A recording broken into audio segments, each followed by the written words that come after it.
This is Chapter 3, Sections 1 and 2 of the 9/11 Commission Report. Chapter 3 is entitled Counterterrorism Involves. Let's get into it.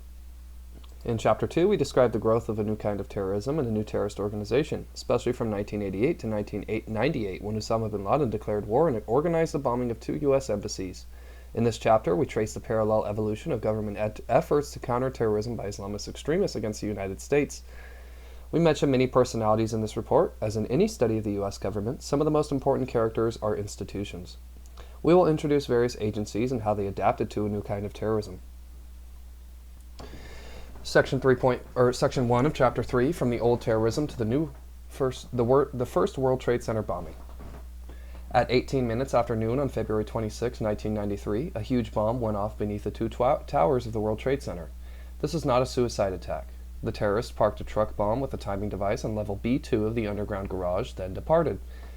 The ensuing explosion opened a hole 7 stories up. 6 people died, more than 1,000 were injured, and an FBI agent at the scene described the relatively low number of fatalities as a miracle. President Bill Clinton ordered his National Security Council to coordinate the response. Government agencies swung into action to find the culprits. The Counterterrorism Center located at the CIA combined its files and queried sources around the world. The National Security Agency, known as the NSA, the huge Defense Department signals collection agency, ramped up its communications intercept network and searched its database for clues. The New York field office of the FBI took control of the local investigation and, in the end, set a pattern for future management of terrorist incidents. 4 features of this episode have significance for the story of 9/11. First, the bombing signaled a new terrorist challenge, one whose rage and malice had no limit. Ramzi Youssef, the Sunni extremist who planted the bomb, said later that he hoped to kill 250,000 people. Second, the FBI and the Justice Department did excellent work investigating the bomb. Within days, the FBI identified a truck remnant as part of the Ryder rental van stolen in New Jersey City the day before the bombing. Mohammed Saleh, who had rented the truck and reported it stolen, kept calling the rental office to get back his $400 deposit. The FBI arrested him there on March 4, 1993. In short order, the Bureau had several plotters in custody, including Nidal Ayad, an engineer who had acquired chemicals for the bomb, and Mahmoud Abu Lima, who had helped mix the chemicals. The FBI identified another conspirator, Ahmed Ajaj, who had been arrested by immigrant authorities at John F. Kennedy International Airport in September 1992 and charged with document fraud. His traveling companion was Ramzi Youssef, who had also entered with fraudulent documents but claiming political asylum was admitted. It was quickly becoming clear that Youssef had been a central player in the attack. He had fled to Pakistan immediately after the bombing and would remain at large for nearly 2 years. The arrest of Saleh, Abu Lima, and Ayad led to FBI to the Farouk Mosque in Brooklyn, where a central figure was Sheikh Omar Abdel Rahman, an extremist Sunni Muslim cleric who had moved to the United States from Egypt in 1990. In speeches and writings, the sightless Rahman, often called the blind sheikh, preached the message of Sayyid Qutb's milestones, characterizing the United States as the oppressor of Muslims worldwide and asserting that it was a religious duty to fight against God's enemies. An FBI informant learned of a plan to bomb major New York landmarks, including the Holland and Lincoln tunnels. Disrupting this landmarks plot, the FBI in June of 1993 arrested Rahman and various Confederates. As a result of the investigations and arrests, the U.S. Attorney for the Southern District of New York prosecuted and convicted multiple individuals, including Ajaj, Saleh, Ayad, Abu Lima, the Blind Sheikh, and Ramzi Youssef,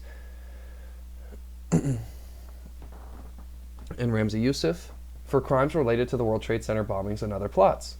An unfortunate consequence of this superb investigative and prosecutorial effort was that it created an impression that the law enforcement system was well equipped to cope with terrorism.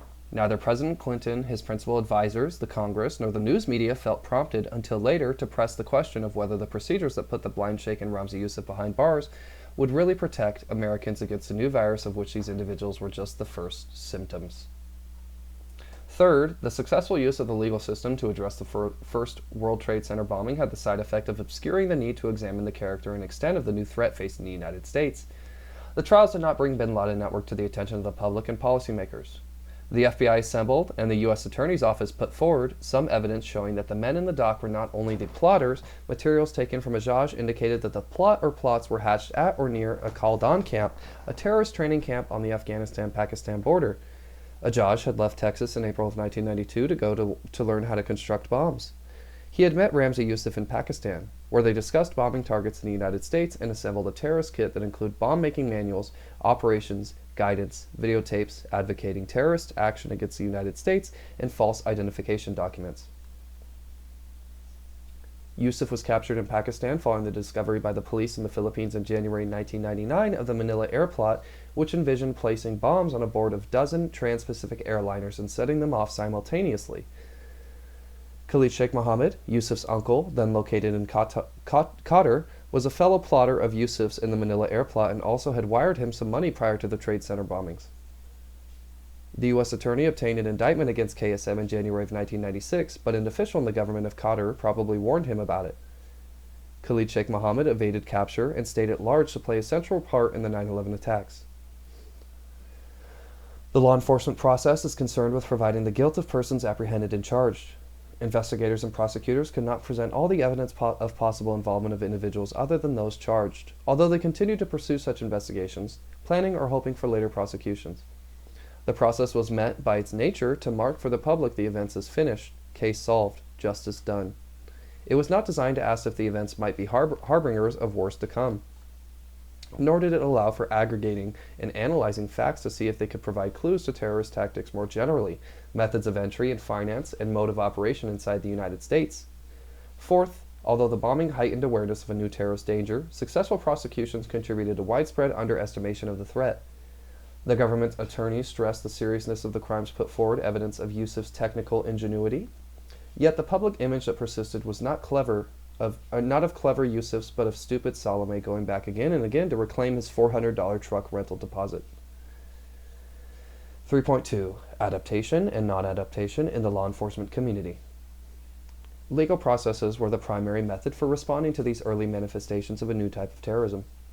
Our overview of U.S. capabilities for dealing with it thus begins with the nation's vast complex of law enforcement agencies. The Justice Department and the FBI. At the federal level, much law enforcement activity is concentrated in the Department of Justice. For countering terrorism, the dominant agency under the Justice is the Federal Bureau of Investigation.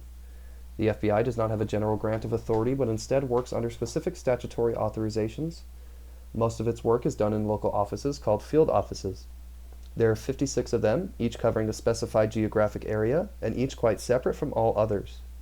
Prior to 9/11, the special agent in charge was in general free to set his or her office's priorities and assign personnel accordingly. The office's priorities were driven by two primary concerns. First, performance in the Bureau is generally measured against statistics such as number of arrests, indictments, prosecutions, and convictions. Counterterrorism and counterintelligence work, often involving lengthy intelligence investigations that might never have positive or quantifiable results, was not career enhancing. Most agents who reached the management ranks had little counterterrorism experience. Second, priorities were driven at the local level by the field offices, whose concerns centered on traditional crimes such as white-collar offenses and those pertaining to drugs and gangs. Individual field offices made choices to serve local priorities, not national priorities. The Bureau also operates under an Office of Origin system to avoid duplication and possible conflicts. The FBI designates a single office to be in charge of an entire investigation. Because the New York field office indicted bin Laden prior to the East Africa bombings, it became the Office of Origin for bin Laden cases, including the East Africa bombings and later the attack on the USS Cole. Most of the FBI's institutional knowledge on bin Laden and al-Qaeda resided there. This office worked closely with the U.S. Attorney for the Southern District of New York to identify, arrest, prosecute, and convict many of the perpetrators of the attacks and plots. Field officers, other than the specified of origin, were often reluctant to spend much energy on matters over which they had no control and for which they received no credit. The FBI's domestic intelligence gathering dates from the 1930s. With World War II looming, President Franklin D. Roosevelt ordered FBI Director J. Edgar Hoover to investigate the foreign and foreign-inspired subversion, communist, Nazis, and Japanese. Hoover added an investigation of possible espionage, sabotage, or subversion to the duties of field offices. After the war, foreign intelligence duties were assigned to the newly established Central Intelligence Agency. Hoover jealously guarded the FBI's domestic portfolio against all rivals. Hoover felt he was accountable only to the president, and the FBI's domestic intelligence activities kept growing. In the 1960s, the FBI was receiving significant assistance within the United States from the CIA and from Army intelligence. The legal basis for some of this assistance was dubious. Decades of encouragement to perform as a domestic intelligence agency abruptly ended in the 1970s. 2 years after Hoover's death in 1972, congressional and news media investigations of the Watergate scandals of the Nixon administration expanded into general investigations of foreign and domestic intelligence by the Church and Pike committees. They disclosed domestic intelligence efforts, which included a covert action program that operated from 1956 to 1971 against domestic organizations and eventually domestic dissidents. The FBI had spied on a wide range of political figures, especially individuals whom Hoover wanted to discredit, notably the Reverend Martin Luther King Jr., and had authorized unlawful wiretaps and surveillance. The shock registered in public opinion polls where the percentage of Americans declaring a highly favorable view of the FBI dropped from 84% to 37%. The FBI's Domestic Intelligence Division was dissolved. In 1976, Attorney General Edward Levi adopted domestic security guidelines to regulate intelligence collection in the United States and to deflect calls for even stronger regulation. In 1983, Attorney General William French Smith revised the Levi guidelines to encourage closer investigation of potential terrorism. He also loosened the rules governing authorization for investigations and their duration. Still, his guidelines, like Levi's, took account of the reality that suspicion of terrorism, like suspicion of subversion, could lead to making individual targets for investigation more because of their beliefs than because of their acts. Smith's guidelines also took account of the reality that potential terrorists were often members of extremist religious organizations, and the investigation of terrorism could cross a line separating state and church. In 1986, Congress authorized the FBI to investigate terrorist attacks against Americans that occurred outside the United States. 3 years later, it added authority for the FBI to make arrests abroad without consent from the host country. Meanwhile, a task force headed by Vice President George H.W. Bush had endorsed a concept already urged by Director of Central Intelligence William Casey: a counterterrorist center where the FBI, the CIA, and other organizations could work together on international terrorism. While it was distinctly a CIA entity, the FBI detailed officials to work at the center and obtained leads that helped the capture of persons wanted for trial in the United States. The strengths that the FBI brought to counterterrorism were nowhere more brilliantly on display than in the case of the Pan-American Flight 103, bound from London to New York, which blew up over Lockerbie, Scotland in December of 1988, killing 270 people. Initial evidence pointed to the government of Syria and, later, Iran. The Counterterrorist Center reserved judgment on the perpetrators of the attack. Meanwhile, FBI technicians working with UK security services gathered and analyzed the widely scattered fragments of the airliner. In 1991, with the help of the Counterterrorism Center, they identified one small fragment as part of a timing device, to the technicians as distinctive as DNA. It was a Libyan device. Together with other evidence, the FBI put together a case pointing conclusively to the Libyan government. Eventually, Libya acknowledged its responsibility. Pan Am 103 became a cautionary tale against rushing to judgment and attributing responsibility for a terrorist act. It also showed again how, given a case to solve, the FBI remained capable of extraordinary investigative success. FBI organization and priorities. In 1993, President Clinton chose Louis Freeh as the director of the Bureau. Freeh, who would remain the director until June of 2001, believed that the FBI's work should be done primarily by the field offices. To emphasize this view, he cut headquarters staff and decentralized operations. The special agents in charge gained power, influence, and independence.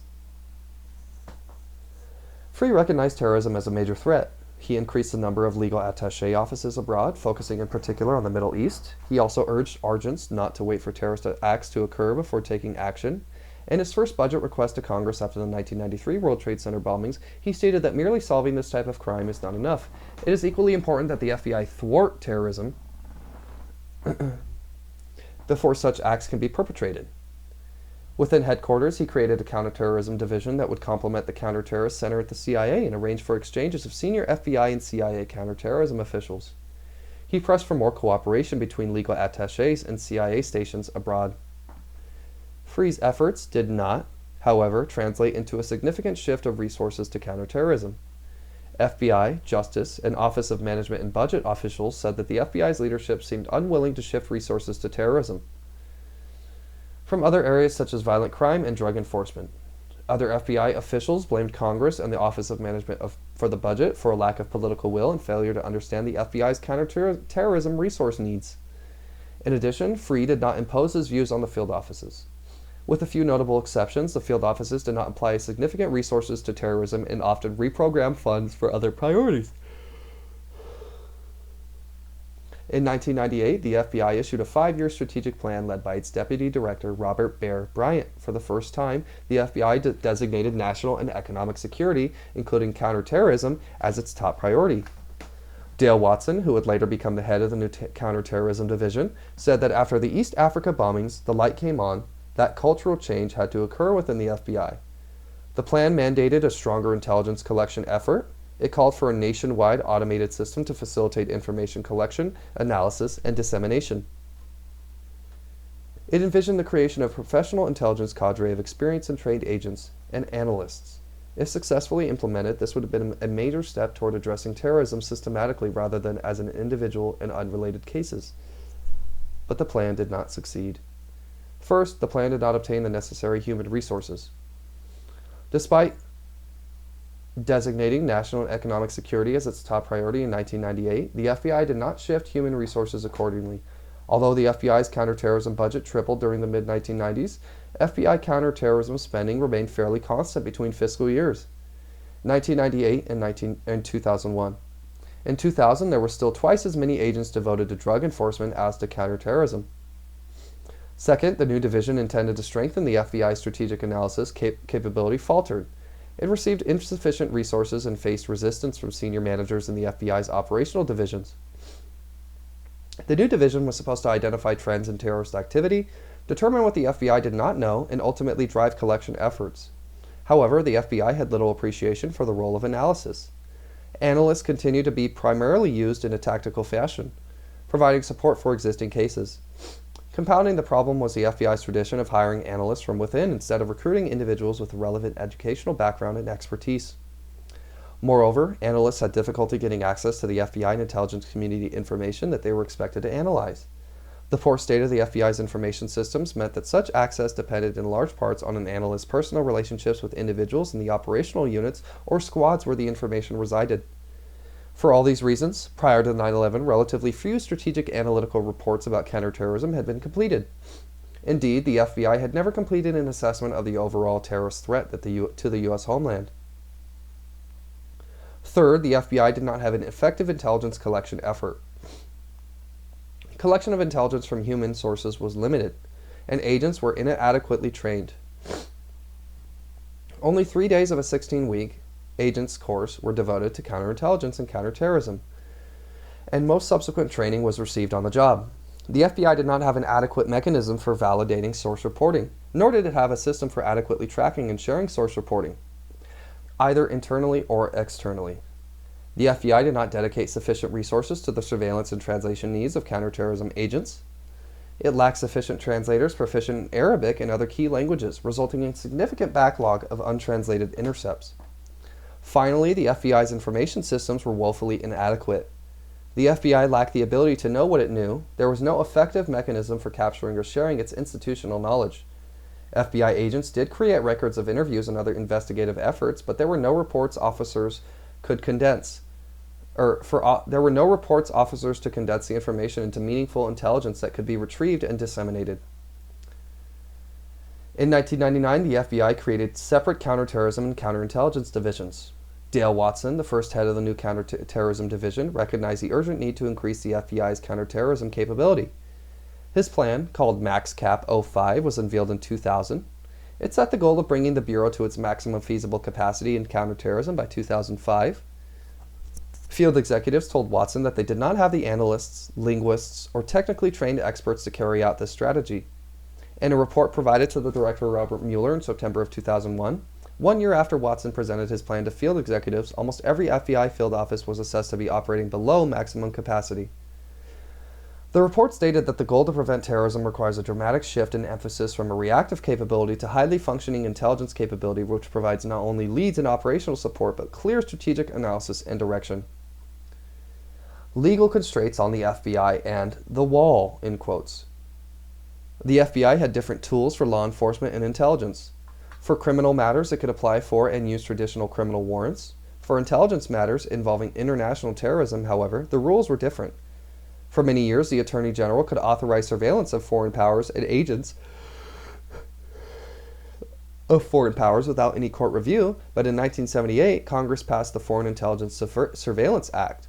This law regulated intelligence collection directed at foreign powers and agents of foreign powers in the United States.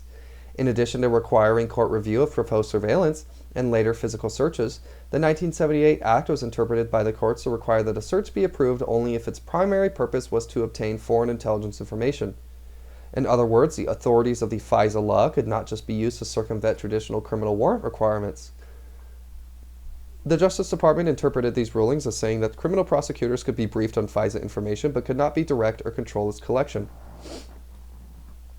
Throughout the 1980s and early 1990s, justice prosecutors had informal arrangements for obtaining information gathered in the FISA processes, the understanding being that they would not improperly exploit the processes for their criminal cases.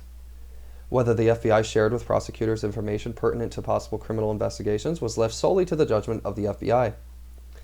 But the prosecution of Aldrich Ames for espionage in 1994 revived concerns about the prosecutor's role in intelligence investigations. The Department of Justice's Office of Intelligence Policy and Review is responsible for reviewing and presenting all FISA applications to the FISA court. It worried that because of the numerous prior consultations between FBI agents and prosecutors, the judge might rule that FISA warrants had been misused. If that had happened, Aldrich Ames might have escaped conviction. Richard Scruggs, the acting head of OIPR, complained to Attorney General Janet Reno about the lack of information sharing controls. On his own, he began imposing information sharing procedures for FISA material. The Office of Intelligence Policy and Review became the gatekeeper for the flow of FISA information to criminal prosecutors. In July of 1995, Attorney General Janet Reno issued a formal procedures aimed at managing information sharing between Justice Department prosecutors and the FBI. They were developed in a working group led by the Justice Department's Executive Office of National Security, overseen by Deputy Attorney General Jamie Gorelick. These procedures, while requiring the sharing of intelligence information with prosecutors, regulated the manner in which such information could be shared from the intelligence side of the House to the criminal side. These procedures were almost immediately misunderstood and misapplied. As a result, there was far less information sharing and coordination between the FBI and the criminal division in practice than was allowed under the department's procedures. Over time, the procedures came to be referred to as the wall. The term "the wall" is misleading, however, because several factors led to a series of barriers of information sharing that developed. The Office of Intelligence Policy and Review became the sole gatekeeper for passing information to the criminal division.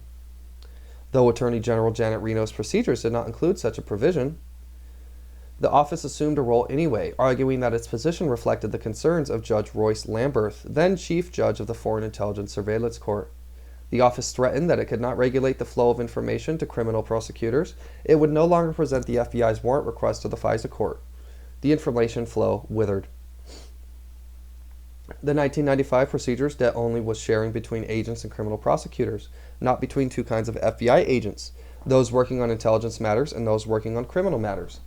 But pressure from the Office of Intelligence of Policy Review, FBI leadership, and the FISA court built barriers between agents, even agents serving on the same squads. FBI Deputy Director Bryant reinforced the office's caution by informing agents that too much information sharing could be a career stopper. Agents in the field began to believe incorrectly that no FISA information could be shared with agents working on criminal investigations. This perception evolved into the still more exaggerated belief that the FBI could not share any intelligence information with criminal investigators, even if no FISA procedures had been used. Thus, relevant information from the National Security Agency and the CIA often failed to make its way to criminal investigators. Separate reviews in 1999 and 2000 and 2001 concluded independently that information sharing was not occurring, and that the intent of the 1995 procedures was ignored routinely. We will describe some of the unfortunate consequences of these accumulated institutional beliefs and practices in Chapter 8.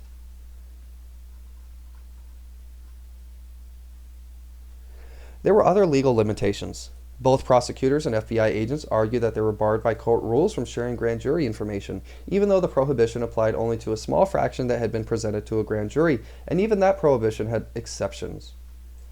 But as interpreted by the FBI field offices, this prohibition could conceivably apply to much of the information unearthed in an investigation. There were also restrictions arising from executive orders on the commingling of domestic information with foreign intelligence. Finally, the NSA began putting caveats on its bin Laden-related reports that required prior approval before sharing their contents with criminal investigators and prosecutors. These developments further blocked the arteries of information sharing. Other law enforcement agencies. The Justice Department is much more than the FBI. It also has U.S. Marshal Service almost 4,000 strong on 9/11, especially experts in trafficking fugitives with much local police knowledge. The department's Drug Enforcement Administration had, as of 2001, more than 4,500 agents. There were a number of occasions where DE agents now were able to introduce sources to the FBI or CIA for counterterrorism use. The Immigration and Naturalization Service, known as the INS, with its 9,000 Border Patrol agents, 4,500 inspectors, and 2,000 immigration special agents, had perhaps the greatest potential to develop an expanded role in counterterrorism. However, the INS was focused on the formidable challenges posed by illegal entry over the southwest border, criminal aliens, and a growing backlog in the applications for naturalizing immigrants. The White House, the Justice Department, and above all the Congress reinforced these concerns.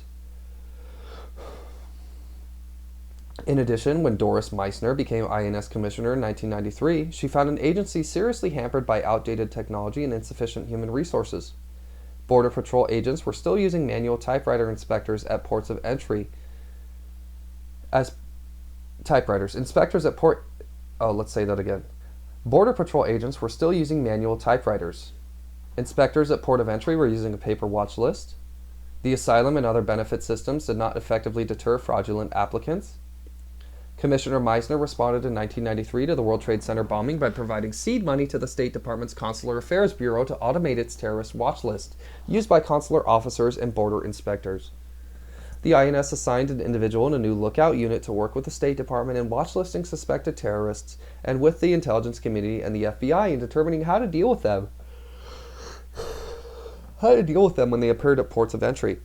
By 1998, 97 suspected terrorists had been denied admission at U.S. ports of entry because of the watch list. How to conduct deportation case against aliens who were suspected terrorists caused significant debate. The INS had immigration law expertise and authority to bring the cases, but the FBI possessed the classified information sometimes needed as evidence, and information sharing conflicts resulted. New laws in 1996 authorized the use of classified evidence in removal hearings, but the INS removed only a handful of the aliens with links to terrorist activity, not identified as associated with Al-Qaeda, using classified evidence. Mid-level INS employees proposed comprehensive counterterrorism proposals to management in 1986, 1995, and 1997. No action was taken on them. In 1997, a national security unit was set up to handle alerts, track potential terrorist cases for a possible immigration law enforcement action, and work with the rest of the Justice Department. It focused on the FBI's priorities of Hezbollah and Hamas, and began to examine how immigration laws could be brought to bear on terrorism.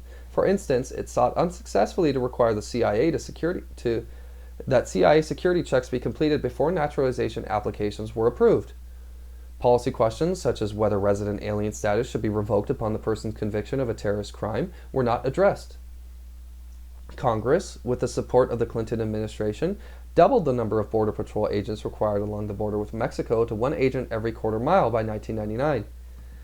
It rejected efforts to bring additional resources to bear in the north. The border with Canada had 1 agent for every 13.25 miles. Despite examples of terrorists entering from Canada, awareness of terrorist activity in Canada and its more lenient immigration laws, and an Inspector General's report recommending that the Border Patrol have developed a northern border strategy, the only positive step was that the number of Border Patrol agents was not cut any further. Inspectors at the port of entry were not asked to focus on terrorists.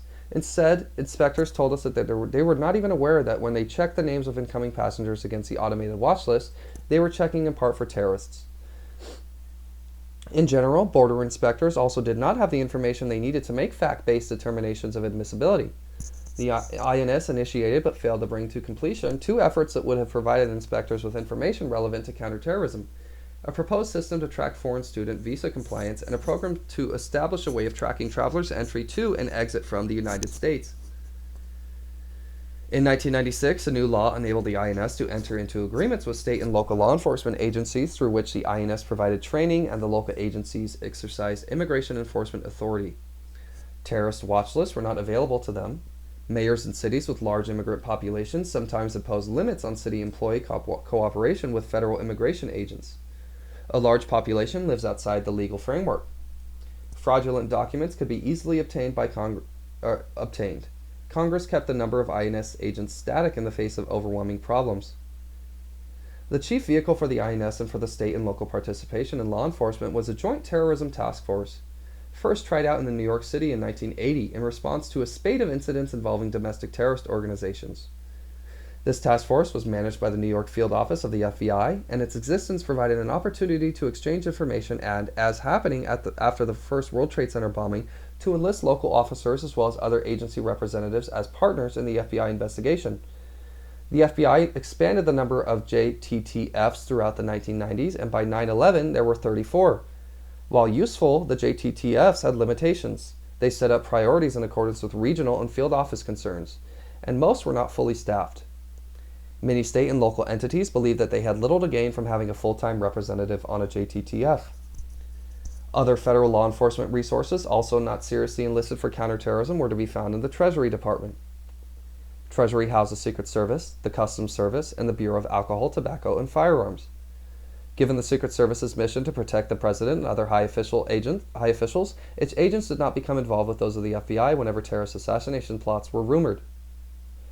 Its agents did become involved with those of the FBI whenever terrorist assassination plots were rumored. The Customs Service deployed agents at all ports of entry in the United States. Its agents worked aside with INS agents, and the two groups sometimes cooperated. In the winter of 1999 and 2000, as will be detailed in Chapter 6, question by an especially alert customs inspector led to the arrest of an al-Qaeda terrorist whose apparent mission was to bomb Los Angeles International Airport. The Bureau of Alcohol, Tobacco, and Firearms was used on occasion by the FBI as a resource. The ATF's laboratories and analysis were critical to the investigation of the February 1993 bombing of the World Trade Center and the April 1995 bombing of the Alfred P. Murrah Federal Building in Oklahoma City. Before 9/11, with the exception of one portion of the FBI, very little of the sprawling U.S. law enforcement community was engaged in countering terrorism. Moreover, law enforcement could be effective only after specific individuals were identified. A plot had formed, or an attack had already occurred. Responsible individuals had to be located, apprehended, and transported back to a U.S. court for prosecution. As FBI agents emphasized to us, the FBI and the Justice Department do not have cruise missiles. They declare war by indicting someone. They took on the lead role in addressing terrorism because they were asked to do so.